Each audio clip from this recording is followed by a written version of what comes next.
My name is Evija Dundure, and I am doctoral student of University of Latvia, Faculty of Business, Management and Economics. In this presentation, I would like to bring to your attention the research results on the regulation background of the pension savings for the self-employed persons in Latvia. It is a part of my doctoral studies aimed at analysis of the pension system. In Latvia, there are different tax payment regimes for individuals, and the social guarantee system changes depending on the chosen type of income and social tax payment. Problem situation arose in recent COVID-19 crisis, when people with different transfer payment regimes received diverse support from the government. Research aims to explore how the social guarantee system in Latvia provides the possibility to create income after retirement or pension and provide a state-guaranteed old age income. It will be carried out in two ways: by creating an overview of the social guarantee system and comparing the state-guaranteed pension income for persons who pay taxes in various tax payment systems. The research methods used are the qualitative analysis of legislation and academic research, as well as regression analysis and calculations of a functional relationship of coefficients. Before we go to analysis and overall conclusions on research topic, let us take a look at the main definitions. According to them, an employee is a person who, based on an employment contract, performs specific work under the direction of the employer for the agreed salary, whereas self-employed is a person who earns work income independently without engaging as an employee in a legal employment relationship with the employer and without holding a position that gives the right to the remuneration. In Latvia, self-employed are the persons and professions such as royalties receivers, sworn notaries, attorneys at law, medical practitioners, veterinary surgeons, as well as the owners of the farm or fishermen, sole proprietors, and other natural persons which are registered as a payer of income tax obtained in economic activity. To get a better idea of how large self-employed persons' part in total employment in Latvia is, the trend line of self-employed persons has been shown in Figure 1.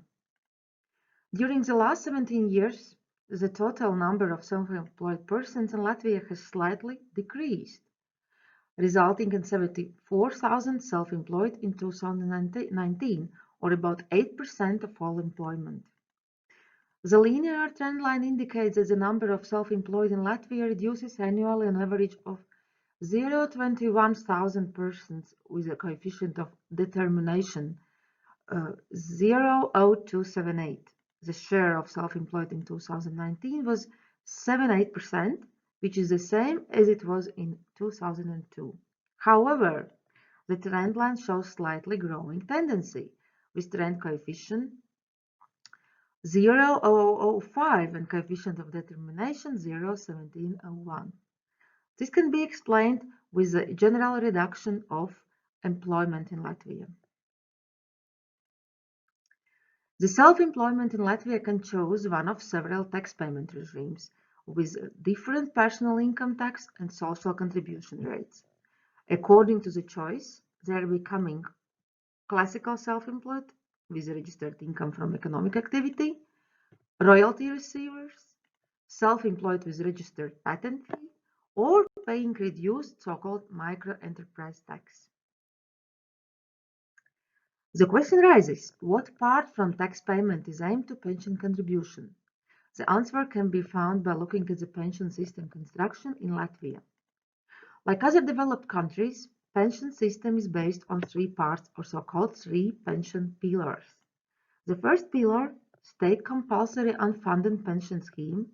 The second one, the state-funded or accumulated pension scheme. And the third one, private voluntary pension scheme. From the figure 2 in the presentation, we can see that all types of self-employed persons are contributing reduced payments into social guarantee funds, including those for pensions. Moreover, for the income exceeding minimum salary level in Latvia, which is 430 euros currently, there is a possibility to choose the sum applicable with tax and for the rest pay only 5% for the pension insurance. Besides, the majority of them are payments to the first pension pillar only. Those self-employed paying taxes according to general order are creating pension capital in the second pillar. In parallel, it is allowed to pay tax in general mode equal to employee system for all self-employed. The third pillar is available for all types of employment, regardless of the kind of tax payment. Let me focus your further attention on the actual contribution of two kinds of employment, employees and the classical self-employed. It has been clearly shown in the figure 3 that up to the level of the minimum wage in force in 2020, the self-employed are less protected than employees. When receiving income or salary in the amount of the minimum wage, the pension insurance payments for both categories are equal. They are about €100 per month.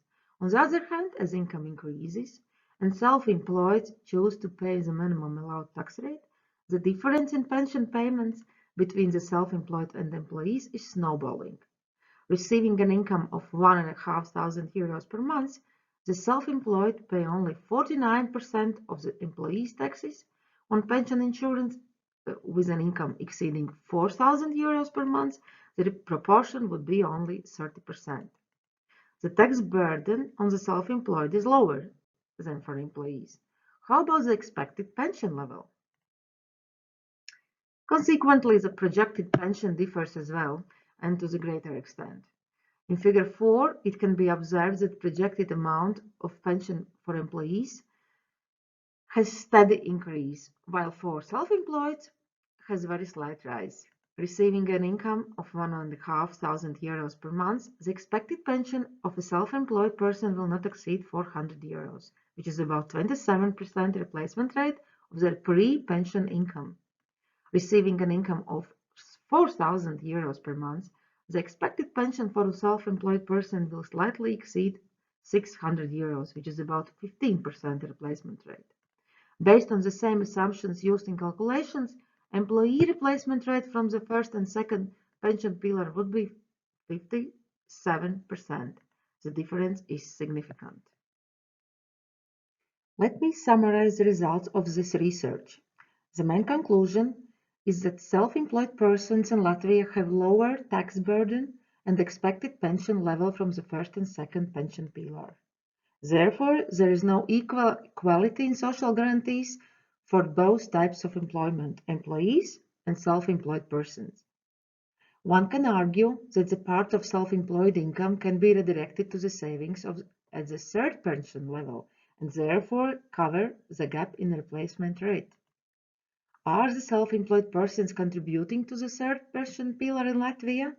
This research, due to its limitations, is not answering this question. However, it finds the ground for further research and calls on the government to take action to find the way how to equalize conditions and ensure equal incomes in old age for both groups, employees and self-employed.